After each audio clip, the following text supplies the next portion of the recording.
சர்வதேச மகளிர் தினத்தை ஒட்டி முதலமைச்சர் ஸ்டாலின் வாழ்த்து தெரிவித்துள்ளார். தடைகளை தகர்த்தெறிந்து தொடர்ந்து முன்னேறுங்கள், உங்களது பயணத்தின் ஒவ்வொரு அடியிலும் உடன் நிற்க திமுக அரசு இருக்கிறது என்று எக்ஸ் தளத்தில் அவர் பதிவிட்டுள்ளார். தமிழகத்தில் அதிகபட்சமாக வேலூரில் 103.2 டிகிரி ஃபாரன்ஹீட் வெப்பநிலை பதிவாகியுள்ளது.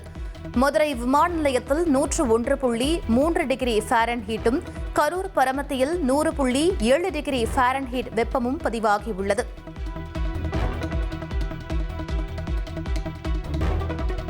தமிழகம், புதுவையில் ஒரு சில இடங்களில் வெப்பநிலை 2 முதல் 3 டிகிரி செல்சியஸ் இயல்பை விட அதிகமாக இருக்கக்கூடும் என சென்னை வானிலை ஆய்வு மையம் தெரிவித்துள்ளது. வேலூர், ராணிப்பேட்டை, திருவள்ளூர் மாவட்டங்களில் ஓரிரு பகுதிகளில் அசௌகரியம் ஏற்படலாம் என்றும் எச்சரித்துள்ளது. பீகாரில் நிதிஷ்குமாருக்கு ஏற்பட்ட கதிதான் எடப்பாடி பழனிசாமிக்கும் ஏற்படும் என முதலமைச்சர் ஸ்டாலின் கூறியுள்ளார். அண்மையில் திமுகவில் இணைந்த முன்னாள் முதல்வர் ஓ பன்னீர்செல்வம் ஏற்பாட்டில் அதிமுக தொண்டர்கள் உரிமை மீட்புக் கழக நிர்வாகிகள் முதலமைச்சர் முன்னிலையில் திமுகவில் இணையும் நிகழ்ச்சி மதுரை திருமங்கலம் அருகே நடைபெற்றது. அதில் பேசிய முதலமைச்சர் ஸ்டாலின், சட்டமன்ற தேர்தலுக்கு பிறகு அதிமுக பொதுச் செயலாளர் பதவியில் இருந்து எடப்பாடி பழனிசாமியை பாஜக தூக்கிவிடும் என தெரிவித்துள்ளார். ஐக்கிய ஜனதாதள தலைமையில் நடக்கிற என்டிஏ ஆட்சியில் ஐக்கிய ஜனதாதளத்துடைய தலைவர் நிதிஷ்குமார் பொறுப்பை, முதலமைச்சர் பொறுப்பை ராஜினாமா செஞ்சுட்டு இன்றைக்கு மாநிலங்களவை எம்பியாக போகிறார். இத்தனைக்கும் கடந்த நவம்பர் மாதம் தான் சட்டமன்ற தேர்தல் முடிஞ்சு நிதிஷ்குமார் சிஎம் ஆனார், முதலமைச்சரானார். அதுக்குள்ள அவர் பதவி விலகுகிறார் என்ற செய்தி அதிர்ச்சியாக இருக்கிறது. நிதிஷ்குமார் அவர்களுக்கு பதிலாக பாஜக சார்பில் புதிய முதலமைச்சர் பொறுப்பேற்க இருக்கிறதாக தகவல்கள் ஆதாரத்தோடு வருகிறது. இன்றைக்கு நிதிஷ்குமார் அவர்களுக்கு ஏற்பட்டிருக்கக்கூடிய கதிதான் நாளைக்கு பழனிசாமி அவர்களுக்கும். அதுக்கு அவர் முதல்ல வெற்றி பெறணும் என நீங்க நினைக்கிறது எனக்கு கேட்குது. எனக்கு கிடைச்ச தகவல் படி அதிமுகவில் பழனிசாமி அவர்களுக்கு பதிலாக ஆல்ரெடி வேறு ஒருவரை பொதுச் செயலாளராக பாஜக தேர்ந்தெடுத்து வச்சிருக்கு. பழனிசாமி அவர்களை இந்த தேர்தல் வரைக்கும் தான் பாஜக வச்சிருக்கும், பிறகு அவரையே தூக்கி விடுவாங்க. விவசாயிகளின் பொருளாதார முன்னேற்றத்திற்கு அதிமுக ஆட்சியில் கொண்டு வந்த பல திட்டங்களை திமுக அரசு கிடப்பில் போட்டுவிட்டதாக அதிமுக பொதுச் செயலாளர் எடப்பாடி பழனிசாமி தெரிவித்துள்ளார். ஈரோடு மாவட்டம் அந்தியூர் அருகே உள்ள கந்தாம்பாளையத்தில் மக்களை காப்போம், தமிழகத்தை மீட்போம் பரப்புரையில் பேசிய அவர், திமுக ஆட்சியில் எந்த புதிய திட்டங்களும் செயல்படுத்தப்படவில்லை என விமர்சித்தார். பணிகள் தடையில்லாமல் நடைபெறுவதற்கு மும்முனை மின்சாரம் 24 மணி நேரம் கொடுத்தோம் அதிமுக ஆட்சியில. இன்றைய தினம் திராவிட முன்னேற்ற கழக ஆட்சி பொறுப்புக்கு வந்த பிறகு அதையெல்லாம் ஷிப்ட் முறையில் மாற்றி இன்றைக்கு பகல்ல ஒரு குறிப்பிட்ட நேரம், பிறகு இரவுல எப்படி வேளாண் பணிகள் மேற்கொள்ள முடியும். ஆக இதையெல்லாம் ஒரு விவசாயி என்ற ஒரு உணர்வோடு நான் முதலமைச்சராக இருந்த காலகட்டத்தில் விவசாயிகள் பணிகள் தடையில்லாமல் நடைபெற பகலிலே மும்முனை மின்சாரம் நான் கொடுத்தேன். திமுகவுடன் தாம் இணைந்தது சிலருக்கு பதற்றத்தையும் வெறுப்பையும் ஏற்படுத்தியிருப்பதாக முன்னாள் முதலமைச்சர் ஓ பன்னீர்செல்வம் தெரிவித்துள்ளார். தேசியம் என்ற பெயரில் மதவாத அரசியல் என்பது வெறும் பேச்சு, வெற்று பேச்சு. இன்று இங்கு எப்போதும் திராவிடமே நமர் உயிர் மூச்சு. நம்முடைய இந்த இணைப்பு சிலருக்கு வெறுப்பை தந்திருக்கிறது, சிலரது தூக்கத்தையும் கெடுத்திருக்கிறது. எதிரணியினரின் வெற்றி வாய்ப்பை முற்றிலுமாக தடுத்ததற்கென்றால் அதன் மூல காரணமாக இருப்பவர் கண்ணுக்கெட்டிய தூரமேறி எதிரிகளே இல்லை என்ற சொல்லை நடைமுறைப்படுத்துகிறவர், பதறாத பண்பாளர், சிதறாத சிந்தனையாளர், கட்சியை மட்டுமல்ல ஆட்சியை வழிநடத்துவதிலும் சரி, தோழமை கட்சியினரை மாண்போடு நடத்துவதிலும் சரி, இவரை போல ஒரு பக்குவப்பட்ட தலைவர் இந்தியாவிலே இல்லை என்ற நிலை இன்றைக்கு ஏற்பட்டிருக்கிறது. இந்தியா நியூசிலாந்து அணிகளுக்கு இடையேயான T20 உலகக்கோப்பை கிரிக்கெட் தொடரின் இறுதிப் போட்டி அகமதாபாத்தில் இன்று இரவு 7 மணிக்கு நடைபெறுகிறது. 3வது முறையாக கோப்பையை வெல்லும் ஆவலுடன் இந்தியாவும், முதல் முறையாக கோப்பை வெல்லும் முனைப்புடன் நியூசிலாந்தும் களம் காண்கின்றன. T20 உலகக்கோப்பை இறுதிப் போட்டியில் சாம்பியன் பட்டம் பெறும் அணிக்கு 27 கோடியே 48 லட்சம் ரூபாய் பரிசாக வழங்கப்படுகிறது. ரன்னர் அப் ஆகும் அணிக்கு 14 கோடியே 65 லட்சம் ரூபாய் வழங்கப்படும் என அறிவிக்கப்பட்டுள்ளது. பல கோடி ரசிகர்களின் ஆவலுக்கு மத்தியில் T20 உலகக்கோப்பை போட்டியின் இறுதிப் போட்டி அகமதாபாத்தில் நடைபெறுகிறது. இதையொட்டி செய்தியாளர்களை சந்தித்து பேசிய நியூசிலாந்தின் கேப்டன் மிட்செல் சாண்ட்னர் இறுதிப் போட்டிக்கு தங்கள் அணி தயாராக இருப்பதாக பேசினார். இந்த உலகக்கோப்பை வெல்ல சில இதயங்கள் நொறுங்கினாலும் பரவாயில்லை என சாண்ட்னர் தெரிவித்தது வைரலாகியுள்ளது. 2023ஆம் ஆண்டு ஒருநாள் உலகக்கோப்பை ஃபைனலுக்கு முன் ஆஸ்திரேலிய கேப்டன் பேட் கமின்ஸ் இதே போன்ற கருத்தை தெரிவித்து வாகை சூடிய நிலையில் சாண்ட்னர் கருத்தும் இந்திய ரசிகர்களை பெரிதாக பாதித்துள்ளது.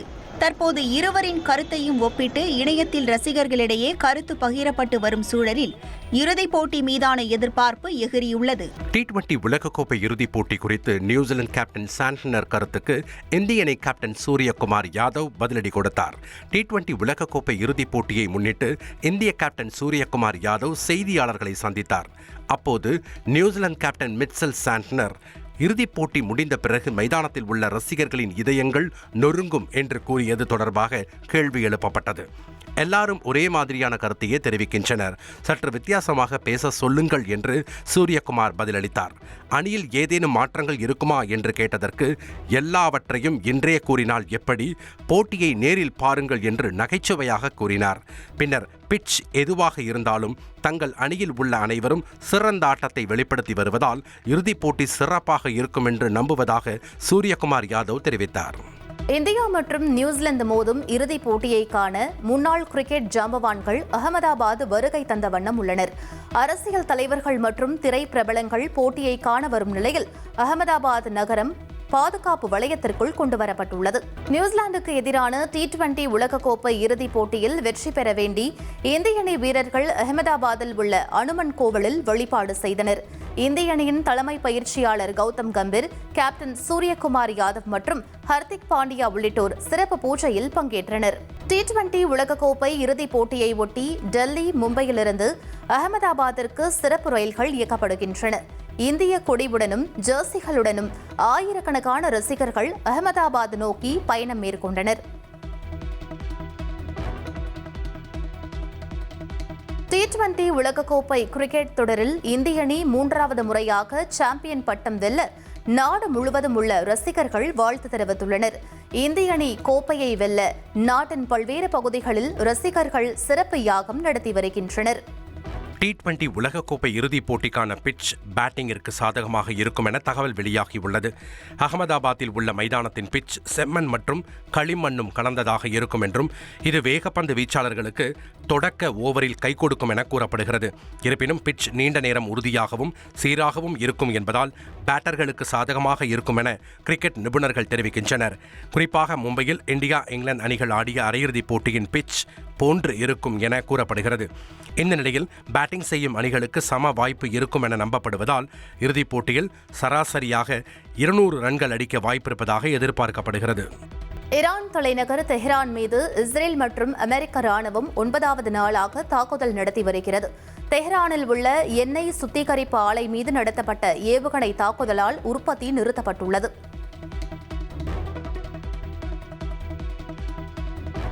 ஈரான் தாக்குதலில் உயிரிழந்த அமெரிக்க ராணுவ வீரர்கள் 6 பேரின் உடல் குவைத்திலிருந்து அமெரிக்காவின் டெலாவேரில் உள்ள விமானப்படை தளத்திற்கு கொண்டு செல்லப்பட்டது.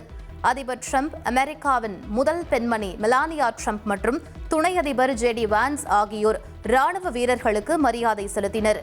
மேற்கு வங்கத்தில் குடியரசுத் தலைவர் திரௌபதி முர்மு பங்கேற்ற நிகழ்ச்சியில் பாதுகாப்பு நெறிமுறைகள் காற்றில் பறக்கவிடப்பட்டதாக எழுந்துள்ள புகார் பெரும் அதிர்வலைகளை ஏற்படுத்தியுள்ளது. சர்வதேச பழங்குடியினருக்கான மாநாட்டில் பங்கேற்க வந்த குடியரசுத் தலைவர் திரௌபதி முர்முவை வரவேற்க மேற்கு வங்க முதலமைச்சர் மமதா பானர்ஜியோ அமைச்சர்களோ வராதது கடும் சர்ச்சையை கிளப்பியுள்ளது. மேலும் திட்டமிட்ட இடத்தை கடைசி நேரத்தில் மாற்றியதாகவும் முறையான போக்குவரத்து வசதி இல்லாததால் பாதுகாப்பு வாகனங்களை திணறியதாகவும் கூறப்படுகிறது. ஒரு சர்வதேச நிகழ்ச்சியை இப்படி நடத்துவதா என குடியரசுத் தலைவர் திரௌபதி முர்மு ஆதங்கம் தெரிவித்ததோடு, மமதா எனது தங்கை போன்றவர் எனவும் அவர் ஏன் வரவில்லை என தெரியவில்லை எனவும் பேசினார். இதுகுறித்து கடும் கண்டனம் தெரிவித்துள்ள பிரதமர் மோடி, அரசியல் வேறுபாடுகளை தாண்டி நாட்டின் முதல் குடிமகளுக்கு உரிய மரியாதை அளிக்காதது ஜனநாயகத்திற்கு அழகல்ல என சாடியுள்ளார். இந்த சர்ச்சைகள் குறித்து விளக்கம் அளித்துள்ள மேற்கு வங்க முதலமைச்சர் மமதா பானர்ஜி, பாஜக தங்களது திட்டங்களை விற்கவே குடியரசுத் தலைவரை இங்கு அனுப்பியதாக பதிலடி கொடுத்துள்ளார். மேற்கு வங்கத்தில் தேர்தல் நெருங்கும் வேளையில் இந்த விவகாரம் பெரும் சலசலப்பை ஏற்படுத்தியுள்ளது.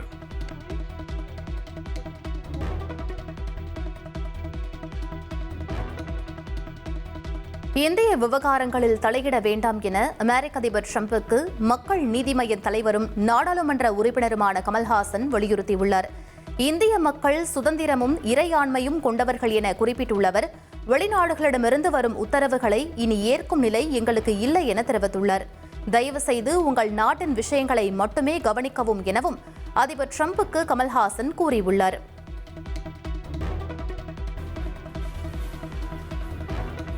தமிழகத்தில் கடந்த 5 ஆண்டுகளில் 19,694 கோடி ரூபாயில் ஏழை மக்களுக்கு 4,29,000 வீடுகள் கட்டிக் கொடுக்கப்பட்டிருப்பதாக தமிழக அரசு தெரிவித்துள்ளது.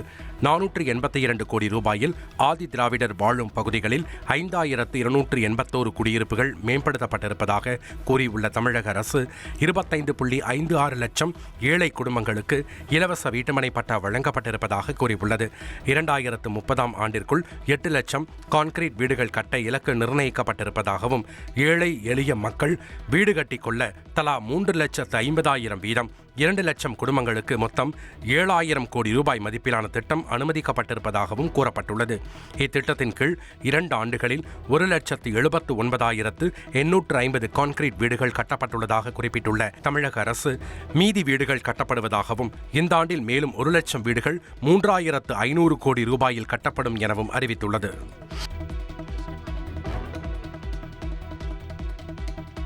சென்னை ஓமந்தூரார் அரசு மருத்துவமனையில் நடைபெற்ற நிகழ்ச்சியில் சுகாதாரத்துறை ஒப்பந்த பணியாளர்களுக்கு ஊதிய உயர்வு வழங்கப்படும் என அமைச்சர் மா சுப்பிரமணியன் தெரிவித்துள்ளார். அதன்படி சுகாதாரத்துறையில் பணியாற்றும் ஒப்பந்த பணியாளர்களுக்கான இந்த ஊதிய உயர்வு மே 1ஆம் தேதி முதல் அமலுக்கு வரும் என அமைச்சர் தெரிவித்தார். மேலும் ஒப்பந்த பணியாளர்களின் ஊதிய உயர்வுக்காக 169 கோடி ரூபாய் ஒதுக்கீடு செய்யப்பட்டுள்ளதாகவும், இதன் மூலம் சுகாதாரத்துறையில் பணிபுரியும் 41,000 பேர் பயனடைவார்கள் என்றும் தெரிவித்தார். இந்த அரசு பொறுப்பேற்றதிலிருந்து சுகாதாரத்துறையில் 47,097 காலி பணியிடங்கள் நிரப்பப்பட்டுள்ளதுடன் மேலும் 17,780 புதிய பணியிடங்கள் உருவாக்கப்பட்டுள்ளதாக அவர் கூறினார். இதையடுத்து பல் மருத்துவர்களின் மாதச் சம்பளம் 36,000 ரூபாயிலிருந்து 40,000 ரூபாயாக உயர்த்தப்படும் என்றும், தாய் சேய் நல அலுவலர்களின் சம்பளம் 19,000 ரூபாயிலிருந்து 22,000 ரூபாயாக உயர்த்தப்படும் என்றும் தெரிவித்தார். அதேபோல் செவிலியர்களின் சம்பளம் 18,000 21,000ஆகவும், மருந்தாளர்களின் சம்பளம் 15,000 18,000 ரூபாயாகவும் உயர்த்தப்படும் என அமைச்சர் மா சுப்பிரமணியன் அறிவித்தார்.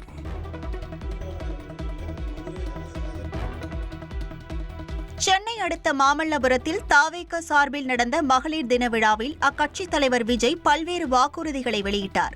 அதன்படி பெண்கள், குழந்தைகள், முதியோர் நலனுக்கு தனி இலாகா உருவாக்கப்படும் என்றும், 60 வயது வரை உள்ள குடும்ப தலைவிகளுக்கு மாதம் 2,500 ரூபாய் வழங்கப்படும் என்றும் தெரிவித்தார்.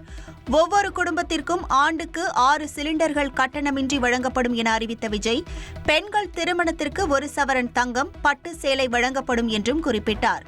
1ஆம் வகுப்பு முதல் 12ஆம் வகுப்பு வரையிலான மாணவர்கள் கல்வி இடைநிற்றலை தடுக்க ஆண்டுதோறும் ஒவ்வொரு தாய்மாருக்கும் 15,000 ரூபாய் வழங்கப்படும் எனவும், தமிழகத்தின் எல்லா பகுதிகளுக்கும் பெண்கள் சென்று வர அனைத்து அரசு பேருந்துகளிலும் கட்டணமில்லாமல் பயணிக்கலாம் என்றும் அறிவித்தார். பெண்களின் பாதுகாப்பை உறுதி செய்ய வேலு நாச்சியார் படை அமைக்கப்படும் எனவும், மாநிலம் முழுவதும் 500 குழுக்கள் அமைக்கப்படும் என்றும் தெரிவித்த விஜய், அஞ்சலை அம்மாள் அதிவிரைவு நீதிமன்றங்கள் உருவாக்கப்படும் எனவும் தெரிவித்தார். ரேஷன் கடைகள், பள்ளிகளில் இலவச நாப்கின்கள் வழங்கப்படும் என்றும், தமிழ்நாட்டில் பிறக்கும் ஒவ்வொரு குழந்தைக்கும் தங்க மோதிரம், பேபி கிட் வழங்கப்படும் என்ற அறிவிப்பையும் விஜய் வெளியிட்டார். அமெரிக்காவில் படித்துவிட்டு சமூகத்திற்கு சேவையாற்றுவதற்காக அரசியலில் இறங்கியுள்ள அஸ்மிதாவை தவேக தலைவர் விஜய் பரிசு வழங்கி கௌரவித்தார். நெல்லை மாவட்டம் முக்கூடலை சேர்ந்தவர் அஸ்மிதா. இவரது தாயார் பீடி சுற்றும் தொழில் செய்து வருகிறார். எளிய குடும்பத்தை சேர்ந்த இவர் தனது விடாமுயற்சியால் அமெரிக்காவில் உள்ள ஹார்வர்ட் பல்கலைக்கழகத்தில் படித்தார். சமூக சேவையில் ஈடுபாடு கொண்ட இவர் படித்துவிட்டு சொந்த ஊர் திரும்பியதும் அரசியலில் இறங்க முடிவு செய்தார். அதற்காக தவேகாவில் தன்னை இணைத்துக் கொண்டார். தொடர்ந்து தந்தி டிவி நேர்காணலில் தமது குடும்ப பின்னணி குறித்தும் விடாமுயற்சியால் தாம் எட்டிய உயரம் குறித்தும் விரிவாக பேட்டியளித்திருந்தார். இந்நிலையில் அஸ்மிதாவுக்கு தவேக மகளிர் தின விழாவில் அக்கட்சியின் தலைவர் விஜய் பரிசு வழங்கி கௌரவித்துள்ளார். முதல்ல வந்து தந்தி டிவிக்கு என்னோட நன்றிகள் தெரிவிச்சுக்கொள்வேன். ஏன்னா அவங்க அவார்ட்லேயே வந்து அறிவிக்கையில சொன்னாங்க, தந்தி டிவியில் என்னோட பேட்டியை பார்த்து அது வந்து நிறைய மக்களுக்கு வந்து சென்றடைஞ்சது. பிளஸ் ஒரு பீடி தொழிலாளியோட ஃபேமிலியிலேருந்து வருது. ஸோ எனக்கு தந்தி டிவிக்கு ரொம்ப நன்றி. இந்த மாதிரி கதைகளை வந்து வெளியில எடுத்துட்டு வர்றதுக்கு ஸோ மிக்க நன்றி. இன்னைக்கு வந்து எனக்கு அங்கீகாரமா வந்து வேலுநாச்சியார் புத்தகமும் எனக்கு ஒரு வாட்சும் பொன்னாடையும் போத்தப்பட்டது. இது ரொம்ப ஒரு அழகான விஷயமா பார்க்குறேன். ஏன்னா வந்து வேலுநாச்சியார் புத்தகம்ங்கிறது ஒரு வீரத்திற்கான ஒரு இது. தமிழக பெண்கள் வந்து வீரமா இருக்கணும் அப்படிங்கிறத வந்து ஒரு சான்றா நான் இதை பார்க்குறேன். வாட்ச் வந்து எல்லா தலைவர்களும் சும்மா பரிசுகள் கொடுக்கல, இந்தாங்க உங்க பரிசு அப்படின்னு தான் கொடுப்பாங்க. முதல் முறையா ஒரு தலைவர் ஒரு எஃபர்ட் எடுத்து அதை போட்டு விட்டுருக்கிறது வந்து நான் வந்து ஒரு நல்ல தலைவருக்கான ஒரு அடையாளமா பாக்குறேன். எனக்கு வந்து அது வந்து என்னன்னா ஐ ஃபீல் வேல்யூட். எங்களுக்கு வந்து என்ன ஒரு மதிச்சு ஒருத்தங்க வந்து இந்த இதை கொடுத்த மாதிரி இருந்துச்சு. ஸோ ரொம்ப ரொம்ப மகிழ்ச்சியா இருக்கு. ஒரு பெண் கையில வந்து நீங்க பணம் கொடுக்குறீங்க அப்படின்னா அந்த பணம் வந்து சரியான இடத்துக்கு போகும். அது எஜுகேஷனுக்கோ ஹெல்த்துக்கோ என்ன சொல்ற அந்த வீட்டோட குடும்பத்தின் நெக்ஸ்ட் கட்டத்துக்கு போகும். ஸோ அதை வந்து புரிந்த எல்லா தலைவர்களும் வந்து இந்த திட்டத்தை அறிவிப்பாங்க. அவர் சொன்ன மாதிரி வந்து இன்னைக்கு 1000 ரூபாய் வந்து ரொம்ப கம்மியான ஒரு இது. பெண்கள் வந்து காலங்காலமா வந்து வீட்டுல வேலை செய்யறாங்க. ஆனா அவங்களுக்கான எந்த அங்கீகாரமும் இல்ல. ஸோ அதை புரிந்த ஒரு தலைவர் வந்து அதை வந்து உயர்த்தி கொடுக்கிறாரு. இன்னொன்னு வந்து என்னன்னா இந்த தாய்மாமன் என்ன சொல்றது எல்லா குழந்தைகளுக்கும் வந்து மோதிரம் வந்து நான் எப்படி பாக்குறேன் அப்படின்னா இன்னைக்கு தமிழகத்துல பிறக்கிற எல்லா குழந்தைகளும் கொண்டாடப்படுறது இல்ல. பெண் குழந்தைகளா பிறந்தா அவங்கள வந்து பர்டனா பாக்குறாங்க, இல்ல இவளுக்கு நான் என்ன செய்ய போறேன் அப்படின்னு பாக்குறாங்க. ஆண் குழந்தைகளை கொண்டாடுறாங்க. சோ ஒரு தலைவர் என்ன சொல்றாரு அப்படின்னா நான் எல்லா குழந்தைகளையும் கொண்டாடுகிறேன் அப்படின்னு சொல்றாரு. அது ஒரு மிகப்பெரிய விஷயமா பாக்குறேன். ஏன் அப்படின்னா நிறைய பெண் குழந்தைகளுக்கு இது ஒரு என்கரேஜ்மெண்டா இருக்கும். ஏன்னா என்னை வந்து அரசாங்கம் கொண்டாடுகிறது, அதனால நான் வந்து இந்த சமூகத்திற்கு ஏதாவது செய்யணும் அப்படிங்கிற ஒரு பார்வை வந்து எல்லா குழந்தைகளுக்கும் வரும். சோ அது வந்து எனக்கு ரொம்ப சந்தோஷமா இருந்தது. இன்னொன்னு வந்து நிறைய குடும்பங்கள்ல வந்து ரொம்ப பெரிய சுமை வந்து கல்யாண செலவு தான். சோ அதையும் வந்து அவர் புரிந்த ஒரு தலைவரால மட்டும் தான் வந்து இந்த 2 திட்டங்கள் வந்து சொன்னாரு. சாரி பிளஸ் இந்த கோல்டு இது எனக்கு ரொம்ப ரொம்ப மகிழ்ச்சியா இருந்துச்சு. இந்த திட்டங்கள் எல்லாமே ஒரு ஆண் வேலைக்கு போறாரு அப்படின்னா வேலை இருக்கான்னு ஒண்ணு பார்க்கணும், இல்லைன்னா அவருக்கு தகுதி இருக்கான்னு பார்க்கணும். 2 விஷயங்கள் தான். ஆனா ஒரு பெண் வேலைக்கு போகல மட்டும்தான் அது அங்க பாதுகாப்பு இருக்கா, ஹராஸ்மெண்ட் நடக்குதா, என்னோட குழந்தைய யார் பாத்துப்பா, இந்த மாதிரி நிறைய எனக்கு வந்து பயணிக்கிறதுக்கு வந்து பஸ் இருக்கா, இந்த மாதிரி நிறைய விஷயங்கள் வந்து பெண்களுக்கு மட்டும்தான் இருக்கு. சோ அதை புரிந்த ஒரு தலைவரால மட்டும்தான் இந்த மாதிரி ஒரு என்ன சொல்றது ப்ராமிசஸ் கொடுக்க முடியும்னு நினைக்கிறேன். Especially fast track courts for sexual violence. இன்னைக்கு தமிழகத்துல நிறைய என்ன சொல்ல பாலியல் வன்கொடுமைகள் நடந்துட்டு இருக்கு. So fast track court for sexual violence, panic button in buses, இதெல்லாம் வந்து எனக்கு வந்து டார்க் ஸ்பாட்ஸ் வந்து இல்லாம இருக்கிற எல்லா ஸ்பாட்ஸுமே வந்து லைட்டட் ஸ்பாட்ஸா சிசிடிவி கேமரா இதெல்லாம் சொல்லியிருந்தாரு. அது வந்து எனக்கு ரொம்ப ரொம்ப முக்கியமான ஒரு திட்டங்களா தெரிஞ்சது. விவாகரத்து வழக்கு முடியும் வரை நடிகர் விஜயின் நீலாங்கரை இல்லத்தில் வசிக்க அனுமதி கோரி அவரது மனைவி சங்கீதா தரப்பில் செங்கல்பட்டு நீதிமன்றத்தில் புதிய மனு தாக்கல் செய்யப்பட்டுள்ளது. கடந்த 1999ஆம் ஆண்டு தனக்கும் நடிகர் விஜய்க்கும் நடந்த திருமணத்தை ரத்து செய்ய கோரி அவரது மனைவி சங்கீதா தரப்பில் ஏற்கனவே செங்கல்பட்டு நீதிமன்றத்தில் விவாகரத்து கோரி வழக்கு தாக்கல் செய்திருந்தார். அந்த மனுவில் நடிகை ஒருவருடன் விஜய் திருமணம் மீறிய தொடர்பில் உள்ளதாகவும் கண்ணியமாக பிரிவதற்கு எடுத்த முயற்சிகள் தோல்வியடைந்ததால் விவாகரத்து வழங்க வேண்டும் என கூறியிருந்தார். மேலும் நியாயமான நிரந்தர ஜீவனாம்சம் வழங்க வேண்டும் என்றும் நீலாங்கரை இல்லத்தில் வசிக்க உரிமை வேண்டும் என்றும் அந்த மனுவில் கோரிக்கை விடுத்திருந்தார். இந்த நிலையில் இந்த வழக்கு முடியும் வரை நீலாங்கரை வீட்டில் தொடர்ந்து வசிக்க அனுமதிக்க உத்தரவிட வேண்டும் என செங்கல்பட்டு நீதிமன்றத்தில் சங்கீதா புதிதாக இடைக்கால மனுவை தாக்கல் செய்துள்ளார். அந்த மனுவில் பிரிட்டனை சேர்ந்த தனக்கு சென்னையில் வசிப்பதற்கு வீடு இல்லாத காரணத்தால் நீலாங்கரை இல்லத்தில் தொடர்ந்து வசிக்க அனுமதிக்க வேண்டும் என்று கூறியுள்ளார். விவாகரத்து தொடர்பாக நீதிமன்றத்தை அணுகினால் நீலாங்கரை வீட்டில் வசிக்க அனுமதிக்க முடியாது என விஜய் தனது வழக்கறிஞர்கள் மூலம் மிரட்டல் விடுத்ததாகவும் மனுவில் குற்றம் சாட்டியுள்ளார். தற்போது விவாகரத்து கோரி வழக்கு தாக்கல் செய்துள்ளதால் விஜய் வீட்டில் வசிக்க அனுமதி வழங்க மாட்டார் என்று சங்கீதா தனது மனுவில் அச்சம் தெரிவித்துள்ளார். அனைத்து உரிமை மற்றும் வசதிகளுடன் நீலாங்கரை வீட்டில் தொடர்ந்து வசிக்க தனக்கு அனுமதி வழங்காவிட்டால் அது தனக்கு பெரும் பாதிப்பை ஏற்படுத்தும் என்றும், இந்த இடைக்கால உத்தரவை வழங்குவதால் விஜய்க்கு எந்த பாதிப்பும் இல்லை என்றும் மனுவில் தெரிவித்துள்ளார்.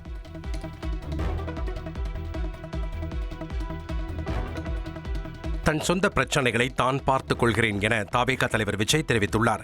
சில பிரச்சனைகள் அவ்வளவு வர்த் இல்லை என்று விவாகரம் குறித்து மறைமுகமாக பேசியுள்ளார். அப்புறம் ரீசெண்டா இருக்கிற நிறைய பிரச்சனைகள்ல சில பிரச்சனைகள்லாம் ஓடிட்டு இருக்கு இல்லையா, அதெல்லாம் நீங்க அதுக்கு போராடி ஹர்ட் ஆகிறதெல்லாம் நான் பார்க்குறேன். அதை பார்த்து எனக்கு ஹர்ட் ஆகுது.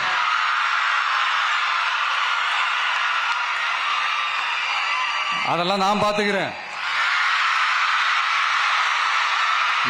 நாமளும் நீங்களும் சேர்ந்து மக்களுடைய பிரச்சனைகளை மட்டும் பார்ப்போம். சரிங்களா? அவ்வளோலாம் ஹர்ட் ஆகுதுங்க, அதெல்லாம் வருத்தலாம் கிடையாது.